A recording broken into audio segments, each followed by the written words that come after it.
புதிய ஏற்பாடு மத்தேயு அதிகாரம் 5. அவர் திரளான ஜனங்களைக் கண்டு மலையின் மேல் ஏறினார். அவர் உட்கார்ந்த பொழுது அவருடைய சீஷர்கள் அவரிடத்தில் வந்தார்கள். அப்பொழுது அவர் தமது வாயைத் திறந்து அவர்களுக்கு உபதேசித்துச் சொன்னது என்னவென்றால், ஆவியில் எளிமையுள்ளவர்கள் பாக்கியவான்கள், பரலோக ராஜ்யம் அவர்களுடையது. துயரப்படுகிறவர்கள் பாக்கியவான்கள், அவர்கள் ஆறுதல் அடைவார்கள். சாந்த குணமுள்ளவர்கள் பாக்கியவான்கள், அவர்கள் பூமியை சுதந்திரத்துக் கொள்ளுவார்கள். நீதியின் மேல் பசிதாகமுள்ளவர்கள் பாக்கியவான்கள், அவர்கள் திருப்தியடைவார்கள். இரக்கமுள்ளவர்கள் பாக்கியவான்கள், அவர்கள் இரக்கம் பெறுவார்கள். இருதயத்தில் சுத்தமுள்ளவர்கள் பாக்கியவான்கள், அவர்கள் தேவனை தரிசிப்பார்கள். சமாதானம் பண்ணுகிறவர்கள் பாக்கியவான்கள், அவர்கள் தேவனுடைய புத்திரர் எண்ணப்படுவார்கள். நீதி நிமித்தம் துன்பப்படுகிறவர்கள் பாக்கியவான்கள், பரலோக ராஜ்யம் அவர்களுடையது.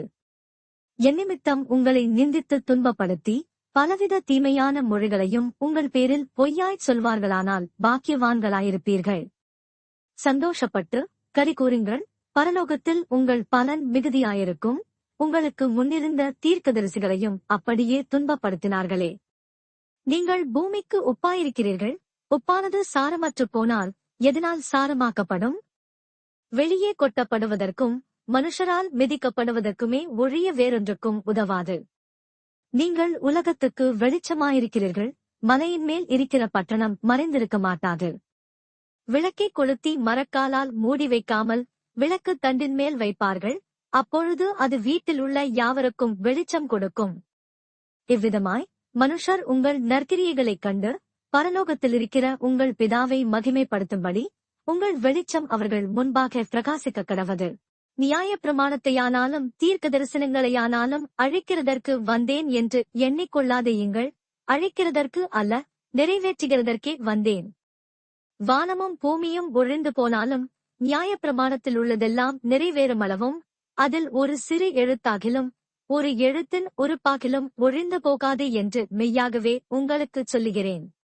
ஆகையால் இந்த கற்பனைகள் எல்லாவற்றிலும் சிறிதானதொன்றையாகிலும் மீறி அவ்விதமாய் மனுஷருக்கு போதிக்கிறவன் பரலோக ராஜ்யத்தில் எல்லாரிலும் சிறியவன் எண்ணப்படுவான். இவைகளைக் கைக்கொண்டு போதிக்கிறவனோ பரலோக ராஜ்யத்தில் பெரியவன் எண்ணப்படுவான். வேதபாரகர் பரிசேயர் என்பவர்களுடைய நீதியிலும் உங்கள் நீதி அதிகமாயிராவிட்டால் பரலோக ராஜ்யத்தில் பிரவேசிக்க மாட்டீர்கள் என்று உங்களுக்குச் சொல்லுகிறேன். கொலை செய்யாதிருப்பாய்க என்பதும் கொலை செய்கிறவன் நியாயத்தீர்ப்புக்கு ஏதுவாயிருப்பான் என்பதும் பூர்வத்தாருக்கு உரைக்கப்பட்டதென்று கேள்விப்பட்டிருக்கிறீர்கள். நான் உங்களுக்குச் சொல்லுகிறேன், தன் சகோதரனை நியாயமில்லாமல் கோபித்துக் கொள்பவன் நியாயத்தீர்ப்புக்கு ஏதுவாயிருப்பான். தன் சகோதரனை வீணனென்று சொல்லுகிறவன் ஆலோசனை சங்கத்தீர்ப்புக்கு ஏதுவாயிருப்பான். மூடனே என்று சொல்லுகிறவன் எரிநரகத்திற்கு ஏதுவாயிருப்பான். ஆகையால் நீ பலிபீடத்தினிடத்தில் உன் காணிக்கையை செலுத்த வந்து உன் பேரில் உன் சகோதரனுக்கு குறை உண்டென்று அங்கே நினைவு கூறுவாயாகில், அங்கேதானே பலிபீடத்தின் முன் உன் காணிக்கையை வைத்துவிட்டுப் போய் முன்பு உன் சகோதரனோடே ஒப்புரவாகி பின்பு வந்து உன் காணிக்கையைச் செலுத்து. எதிராளி உன்னை நியாயாதிபதியினிடத்தில் ஒப்புக்கொடாமலும் நியாயாதிபதி உன்னைச் சேவகனிடத்தில் ஒப்புக்கொடாமலும் நீ சிறைச்சாலையில் வைக்கப்படாமலும் இருக்கும்படியாக நீ உன் எதிராளியோடு வழியில் இருக்கும்போதே சீக்கிரமாய் அவனுடனே நல்மனம் பொருந்து. பொருந்தாவிட்டால் நீ ஒரு காசும் குறைவின்றி கொடுத்து தீர்க்கு மட்டும் அவ்விடத்திலிருந்து புறப்படமாட்டாய் என்று மெய்யாகவே உனக்குச் சொல்லுகிறேன். விபசாரம் செய்யாதிருப்பாய்க என்பது பூர்வத்தாருக்கு உரைக்கப்பட்டதென்று கேள்விப்பட்டிருக்கிறீர்கள். நான் உங்களுக்குச் சொல்லுகிறேன், ஒரு ஸ்திரீயை இச்சையோடு பார்க்கிற எவனும் தன் இருதயத்தில் அவளோடே விபசாரஞ்செய்தாயிற்று. உன் வலது கண் உனக்கு இடறலுண்டாக்கினால் அதை பிடுங்கி எறிந்து போடு. உன் சரீரம் முழுவதும் நரகத்தில் தள்ளப்படுவதைப் பார்க்கிலும் உன் அவயவங்களில் ஒன்று கெட்டுப் போவது உனக்கு நலமாயிருக்கும். உன் வலது கை உனக்கு இடறலுண்டாக்கினால் அதை தரித்து எறிந்து போடு. உன் சரீரம் முழுவதும் நரகத்தில் தள்ளப்படுவதைப் பார்க்கிலும் உன் அவயவங்களில் ஒன்று கெட்டுப் போவது உனக்கு நலமாயிருக்கும். தன் மனைவியை தள்ளிவிடுகிற எவனும் தள்ளுதற் சீட்டை அவளுக்கு கொடுக்க கணவன் என்று உரைக்கப்பட்டது.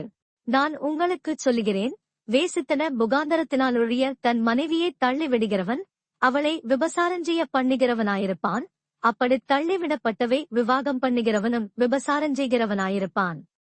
அன்றியும் பொய்யாணையிடாமல் உன் ஆணைகளை கர்த்தர் முன்னிலையாய்ச் செலுத்துவாயாக என்று பூர்வத்தாருக்கு உரைக்கப்பட்டதென்று கேள்விப்பட்டிருக்கிறீர்கள். நான் உங்களுக்குச் சொல்லுகிறேன், பரிச்சேதம் சத்தியம் பண்ண வேண்டாம், வானத்தின் பேரில் சத்தியம் பண்ண வேண்டாம், அது தேவனுடைய சிங்காசனம். பூமியின் பேரிலும் சத்தியம் பண்ண வேண்டாம், அது அவருடைய பாதபடி.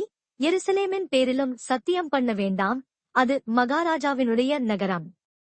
உன் சிரசின் பேரிலும் சத்தியம் பண்ண வேண்டாம், அதன் ஒரு மயிரையாவது வெண்மையாக்கவும் கருப்பாக்கவும் உன்னால் கூடாதே. உள்ளதை உள்ளதென்றும் இல்லதை இல்லதென்றும் சொல்லுங்கள், இதற்கு மிஞ்சினது தீமையினால் உண்டாயிருக்கும்.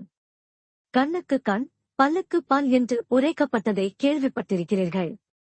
நான் உங்களுக்குச் சொல்லுகிறேன், தீமையோடு எதிர்த்து நிற்க வேண்டாம்.